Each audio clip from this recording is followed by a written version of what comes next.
So, good evening everyone. So, we'll begin with the beginning of the evening chanting in English on page 19, followed by the Buddha's words on loving kindness on page 37, and followed by the reflections on universal well-being on page 41. So that's 19, 37, 41.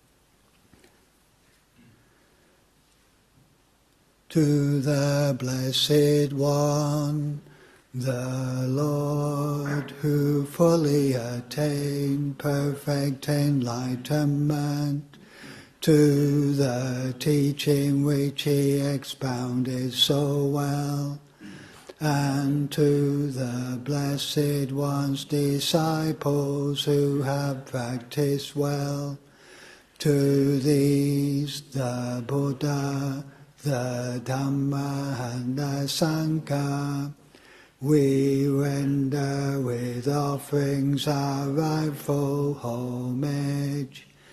It is well for us that the Blessed One, having attained liberation, still had compassion for later generations. May these simple offerings be accepted for our long-lasting benefit and for the happiness it gives us. The Lord, the perfectly enlightened and Blessed One, I render homage to the Buddha, the Blessed One.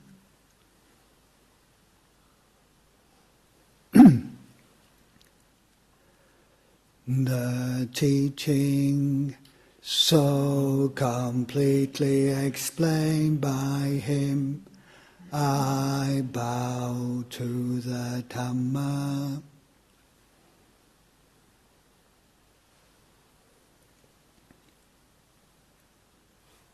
The Blessed One's disciples who have practiced well, I bow to the Sangha.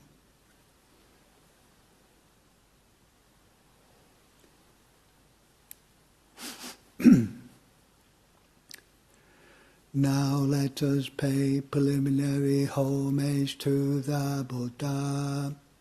Homage to the Blessed, Noble and perfectly enlightened One. Homage to the Blessed, Noble and perfectly enlightened One. Homage to the Blessed, Noble and perfectly enlightened One.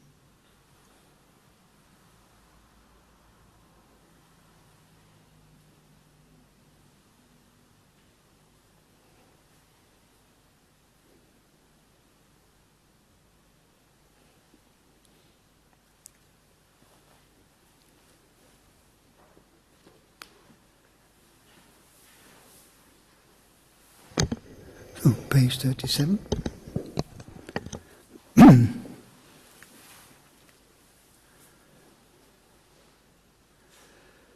Now let us chant the Buddha's words on loving kindness.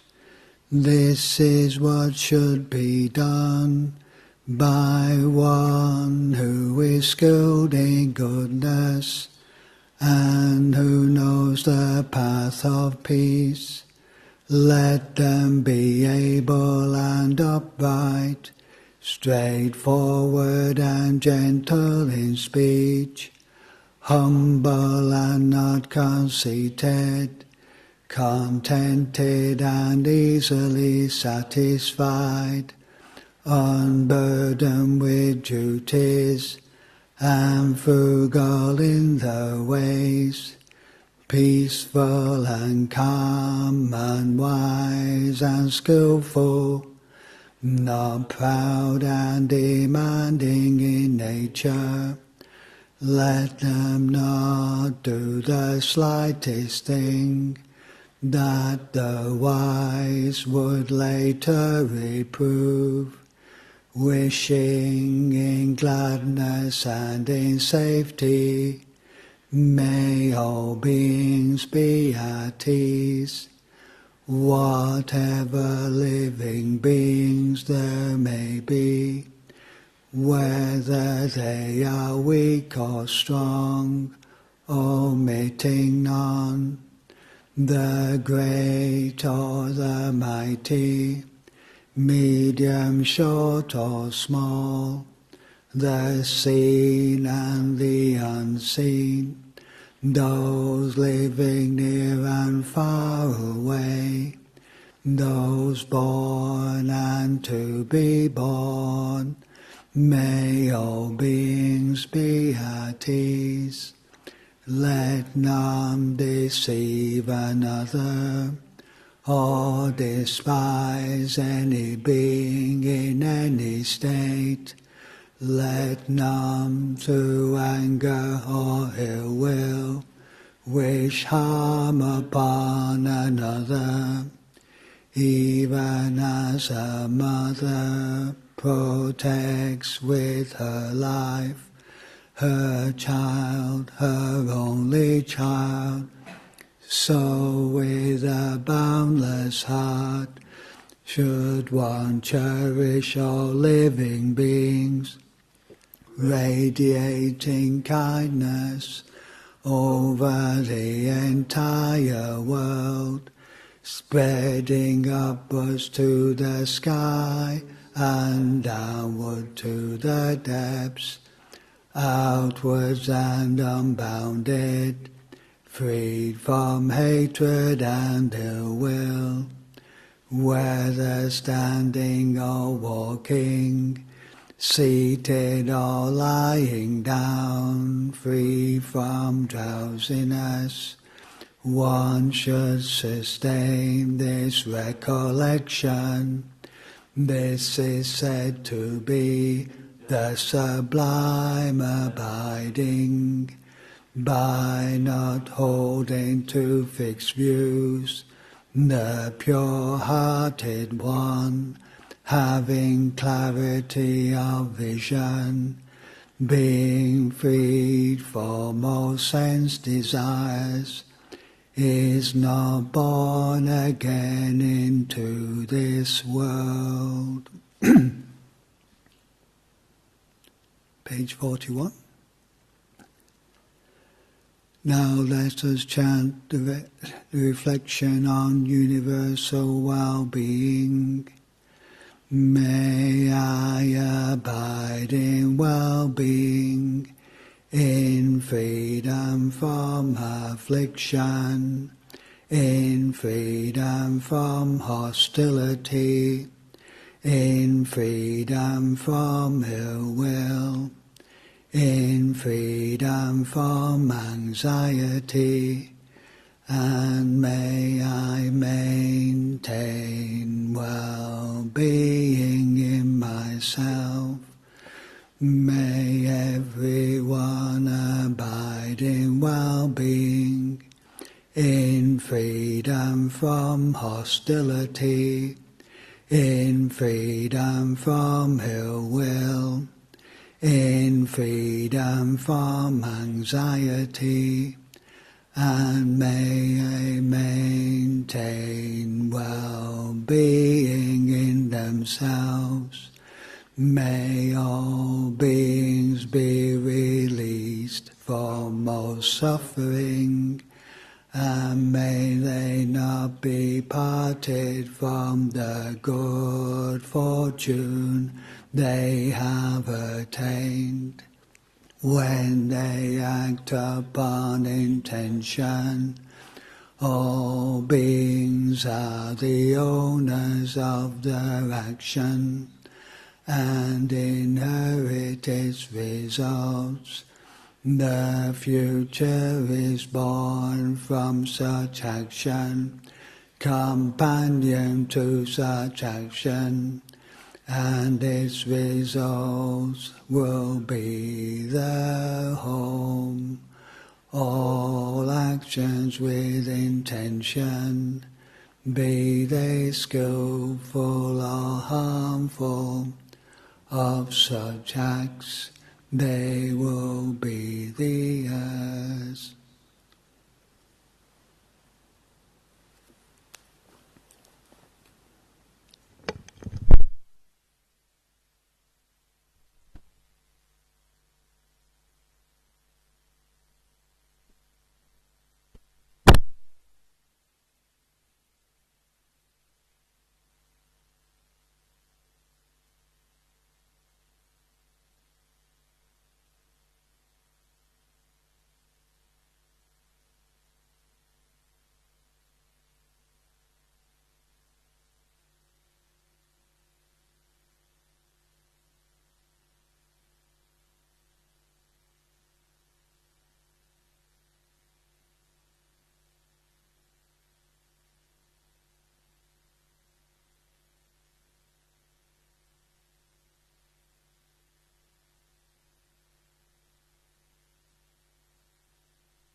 So the theme of the lay forum today was the practice of loving kindness. So just during this meditation this evening, I thought I'd just offer a few reflections on this theme.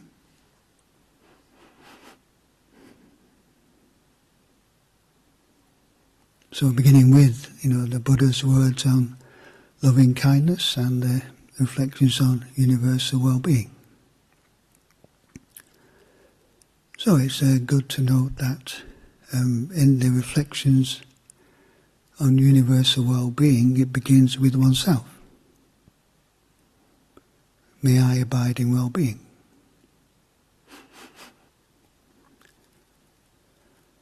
Now, some people might think that's being selfish, but actually it's very important.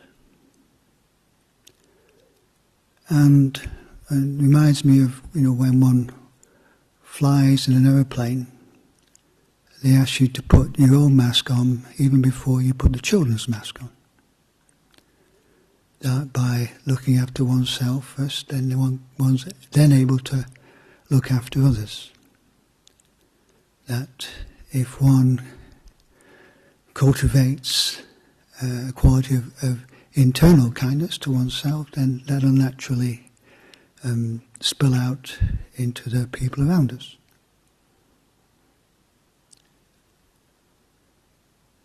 So, cultivating an attitude of kindness towards this mind and body that we abide with.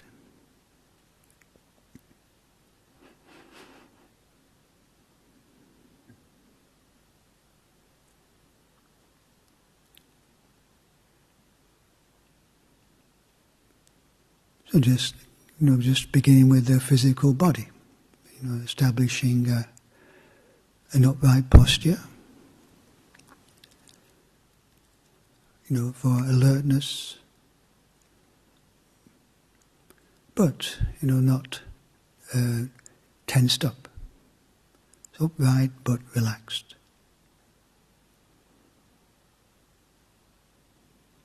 And I would say it's a kindness to the physical body to breathe in and out mindfully. The quality of a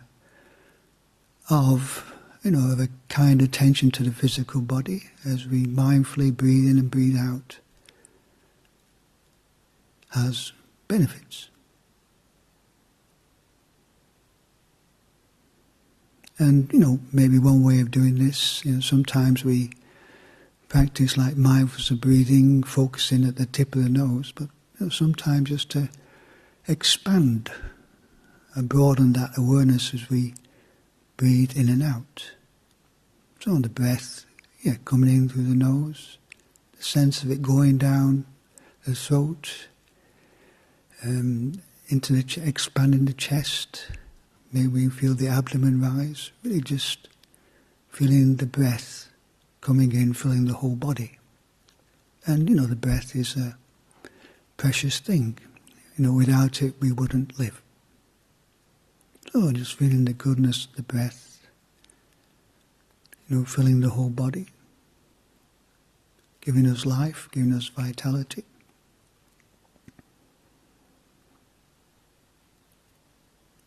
And just allowing, the breath to flow normally. Don't have to make it in any way. Just be aware of the breath coming in, filling the body, and then flowing out. And just with this sort of intention, may this body be well.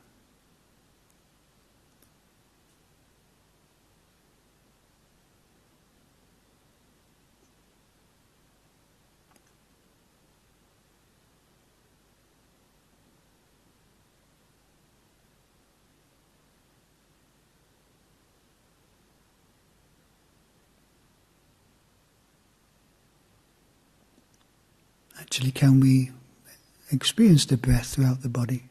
Can we feel the chest expanding? Can we feel the abdomen rising? Can we feel the sensations through the body as we breathe in and breathe out?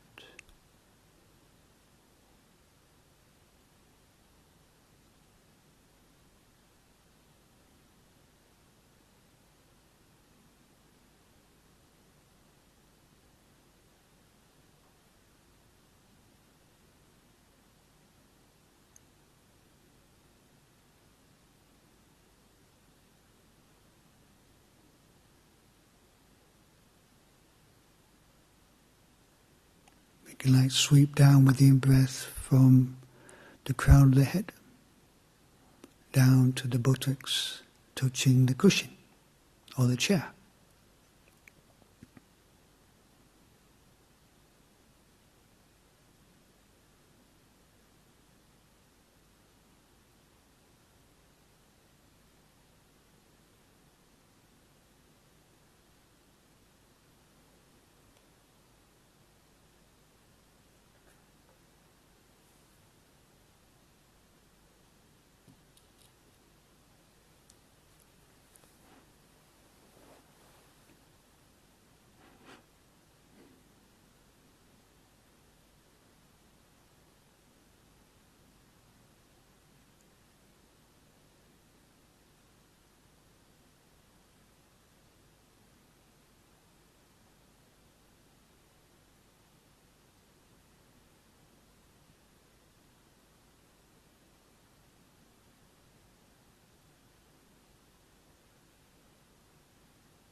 Maybe this is something we have to cultivate too, because a lot of our life is we're in our thoughts a lot. So how to just bring our awareness down into the body.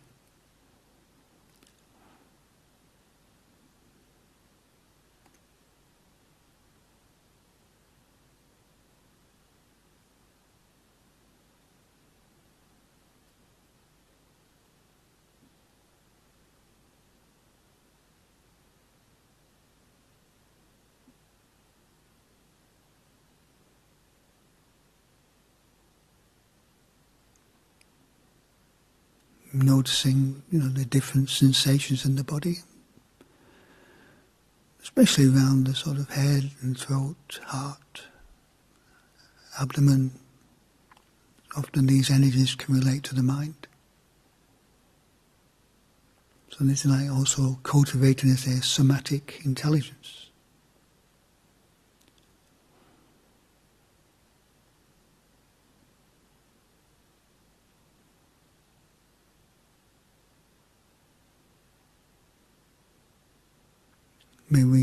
From our experience, we experience certain emotions in the heart, certain mind states we feel in the stomach, or the throat, head.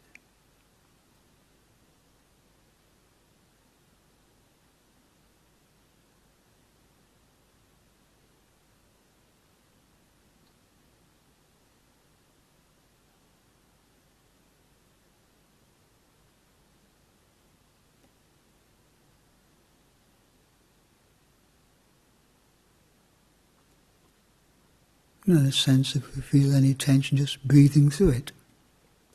Like the water could wash blockage of a pipe.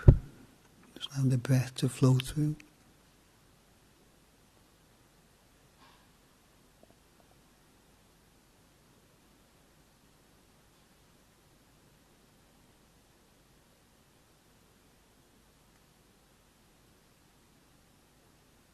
And what's also important is the mental attitude. So not using too much willpower, trying to force it too much.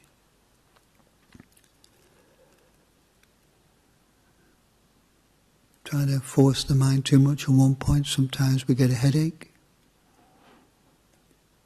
So having a more broader awareness can be more relaxing. And just this sort of more gentle effort just to be present with the breath rather than to get too willfully focused.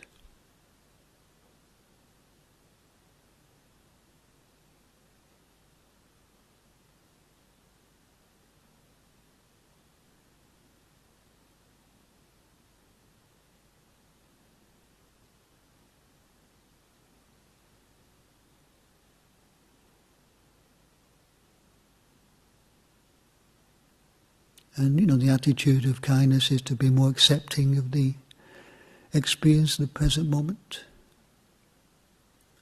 Whoever we're feeling, in body or mind.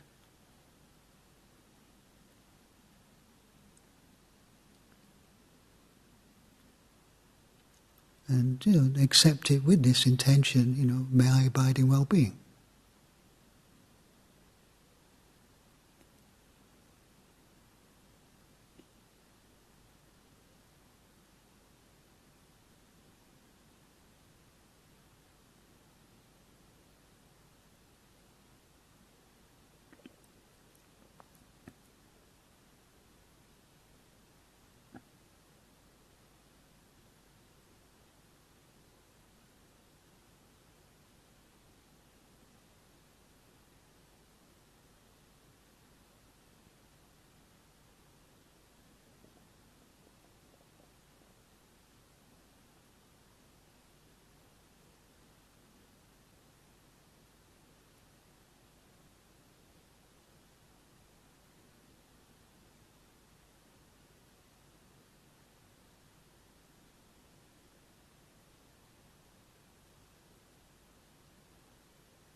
And we also have to accept that the mind will wander,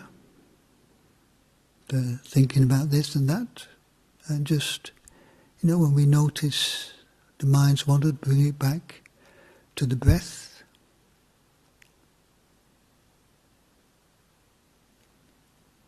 And, the Buddha often related training the mind to training an animal.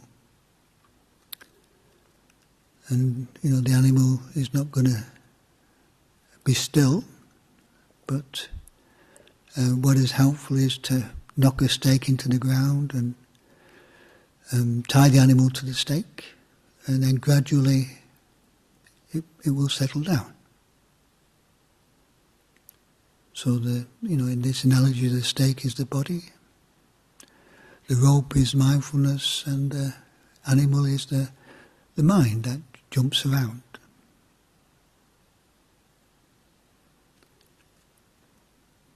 In another analogy, the Buddha talks about training an elephant in the same way. And of course, the importance, if you're training a big, powerful animal like the elephant, one has to be patient and kind.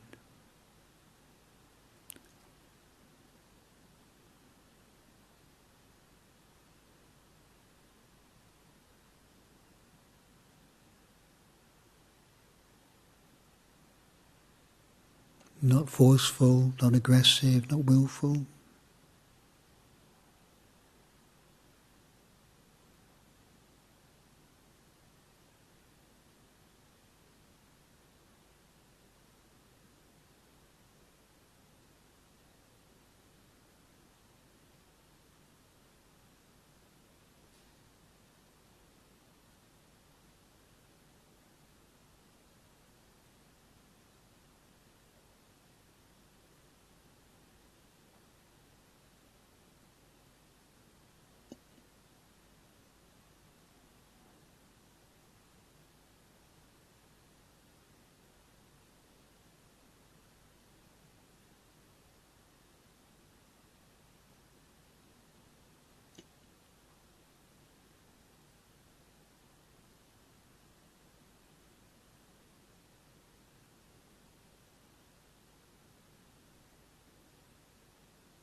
So having, the same patience as we might have if we're walking along the path with a child and the child runs off somewhere, we gently encourage the child to come back to the path, not to wander off and maybe get into an accident or something. So that sort of attitude of just bringing the mind back to the present moment, to the breath. I would encourage a child back to the safe path.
It's also, say, kindness to oneself, not to get too carried away, caught up in, say, self-critical thoughts, judgments. I should be like this, I shouldn't be like that.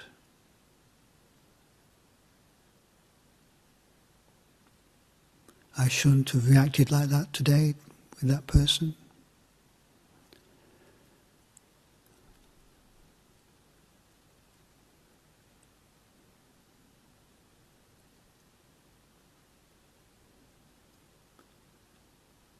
Sometimes, just to replace these judgmental thoughts with something more skillful. So if we find, remember reacting to somebody in an unskillful way, then maybe say, I should just try to cultivate more patience. And that's something we do in meditation, isn't it? When we have to bear with things that are not pleasant, we have to develop a lot of patience. So we can cultivate things that will support us being more skillful, rather than dwelling on our mistakes, our faults.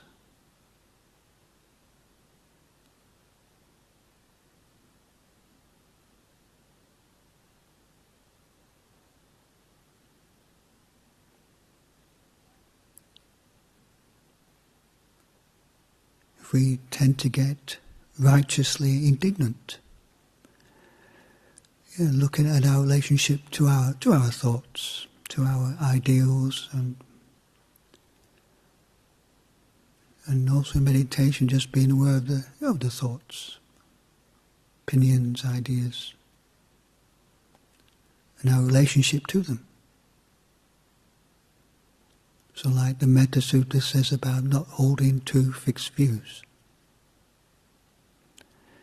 When we get fixated on certain ideals, then we get righteously angry. So, antidote said how to cultivate, be observing the thoughts and the tendency to cling to them, to cling to ideals.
Or if we experience things like anxiety or fear,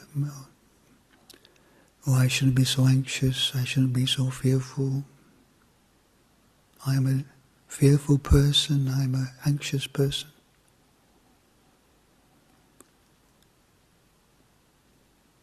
So what's the antidote here? Maybe we see, the fear, anxiety is about time, going off into time. So maybe we should encourage ourselves to stay more in the present moment. Stay with the breath, the body. Keep ourselves grounded in the present moment. Then the anxieties and the fears, they lose their power. To be mindful in the present. So to encourage ourselves to be mindful in the present.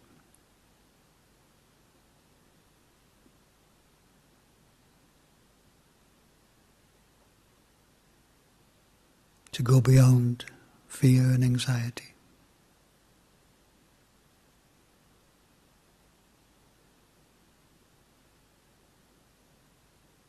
Worries.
or if we have a tendency to doubt a lot. Sort of trusting in the benefits of a mindful in and out breath.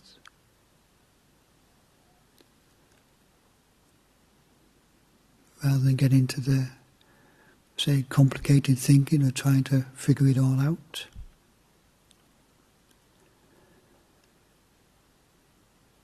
Just trusting in a mindful in-breath and out-breath to calm the mind, to allow a natural understanding and seeing to arise.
Another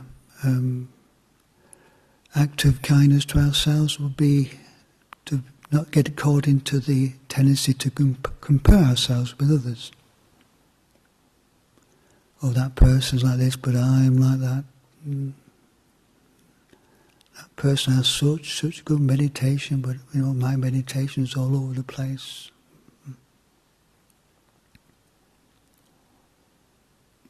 That person's so patient, but I'm not. So there's a tendency to compare.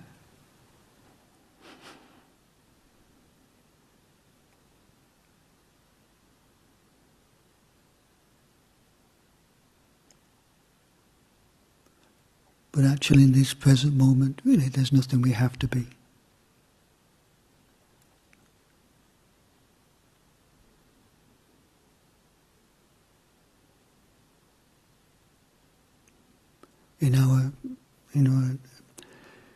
As monks and nuns, we don't have like perfumes and things.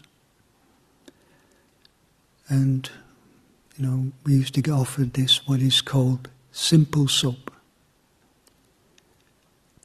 And the sort of logo for it was, about this soap was, it doesn't have any perfume, it doesn't have any colour, it's just simple and kind.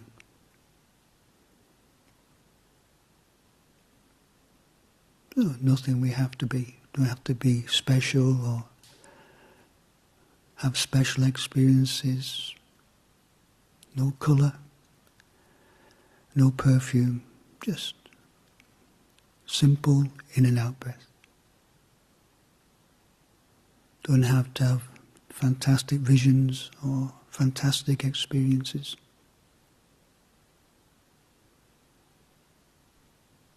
But just being with the way it is.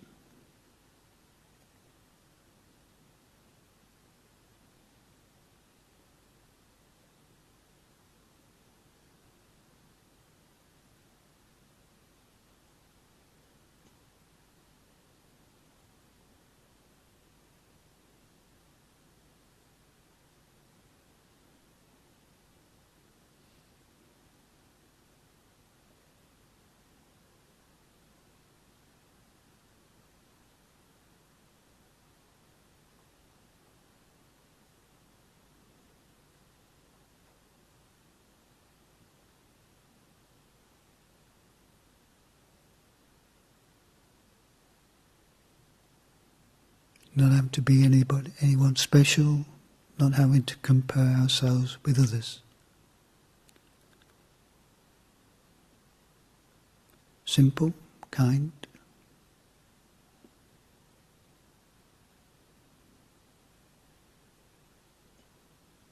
Yeah, kind to oneself.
So as a final act of kindness for the evening, we could finish by the chanting the sharing of blessings on page 33 in English.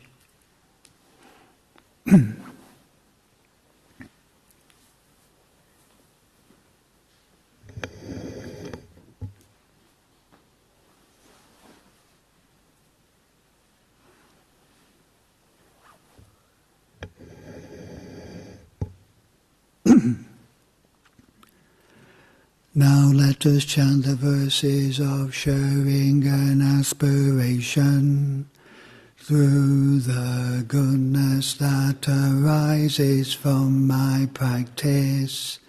May my spiritual teachers and guides of great virtue, my mother, my father, and my relatives, the sun and the moon, and all virtuous leaders of the world, may the highest gods and evil forces, celestial beings, guardian spirits of the earth, and the Lord of Death, may those who are friendly, indifferent or hostile, may all beings receive the blessings of my life. May they soon attain the threefold bliss and realize the deathless, through the goodness that arises from my practice, and through this act of sharing, may all desires and attachments quickly cease, and all harmful states of mind, until I realize Nibbana. In every kind of birth, may I have an upright mind, with mindfulness and wisdom, austerity and vigour. May the forces of delusion not take hold, nor weaken my resolve. The Buddha is my excellent refuge. Unsurpassed is the protection of the Dhamma. The solitary Buddha is my noble guide. The Sangha is my supreme support. Through the supreme power of all these, may darkness and delusion be dispelled.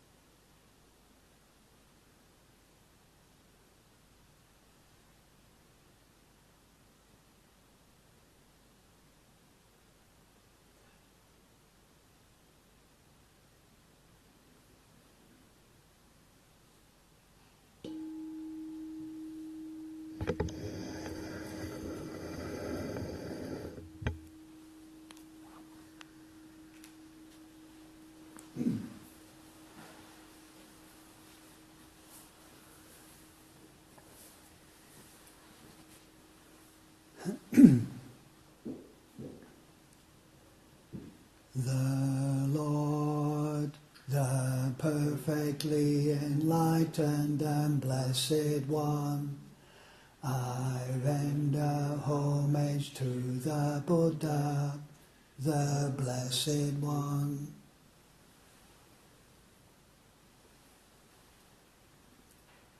The teaching, so completely explained by him, I bow to the Dhamma.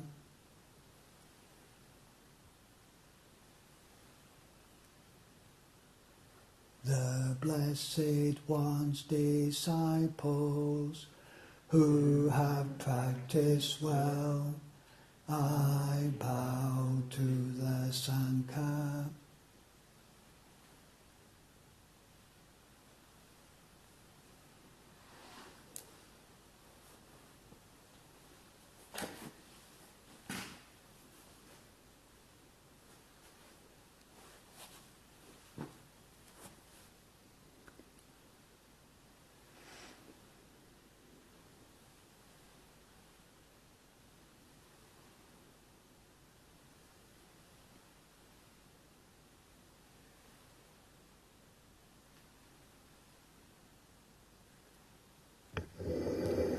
So whether you're with us in the hall or with us online, may I wish you a peaceful rest of the evening.